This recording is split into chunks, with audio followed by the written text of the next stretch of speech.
Hi, David here, CEO and founder of the Freedom Founders Mastermind community. I find a lot of high income, high net worth business owners, practice owners, professionals don't know about the world of alternative investing. So let's define alternative investing to begin with. My definition is everything that's out of the financial marketplace, financial products, that being really Wall Street. Just call it stocks, bonds, ETFs, mutual funds, everything that's a financial product. That's what I call the market or Wall Street market. Just about everything outside of that would be considered alternatives. Certainly business, private equity, real estate, oil and gas, could be collectibles, precious metals. Lots of things are included in an alternative universe. And yet why do people not know about those or not include them so much in their portfolio?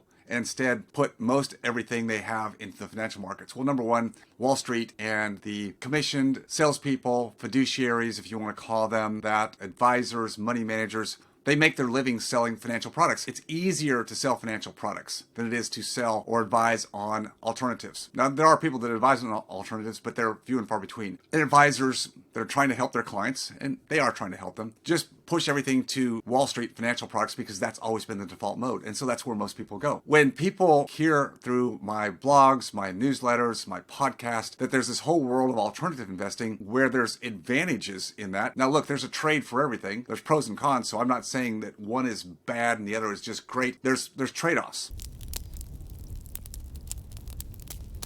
The financial markets are easy to invest in. You can do so with a click of a mouse. You can put money in, allocate it throughout the financial products very easily. The downside to that being easy is the financial markets are very efficient, meaning it's hard to beat the markets. Why do you need to beat the market? When the markets are up, like we've had over the last 14 years, then just about anything you invest in, whether it's financial products on Wall Street or businesses or real estate or crypto, everything has done pretty darn well. And that's the advent of a up market, a bull run market. But we don't stay in bull run markets. We go through cycles, market cycles, and we're, I believe, at the top of one right now and getting ready to go through a correction. So what do you do when you go through a correction? Well, you need to look at reallocating your portfolio to some degree. Well, how do you do that? Well, most people would go from stocks, equities into bonds. That's the typical financial Wall Street arena. And that would be going to higher ground, especially like bonds or like treasuries. Treasury bills are considered like basically no risk. And you can get some decent returns like we haven't seen before there, 5.5%. That's not bad. But how long do you want to stay there? That's higher ground to me for a little while. On the alternative space, the alternatives I like the most would be real estate. There's so many benefits there because it's an inefficient market. I'll say it again, it's inefficient. There is not a S&P 500. There is not a NASDAQ. In other words, big money can't go through and manipulate the inefficient marketplace of businesses and or real estate. The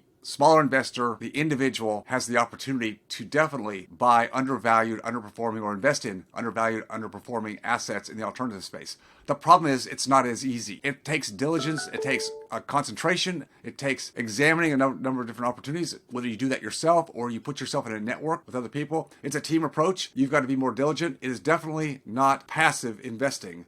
When you invest in alternatives, it takes some level of activity, but it doesn't mean you have to be a landlord. Some people say, well, David, I don't want to do real estate because I heard you have to be a landlord. Or I tried landlording once. Well, that's very, very active. In fact, I'd say landlording, buying individual properties, managing them, renovating them, fixing and flipping, if that's what some people, that's all a business. That's a business. And I'm not talking about you needing to get into another business to get into alternatives. There's ways you can do it on a more passive, not completely passive, because again, I'm saying to you, if you want to drive your future, your financials, and have a grip on it and understand what you're doing, you've got to do a little bit of work to understand what that means. But you don't need an MBA in finance to do that.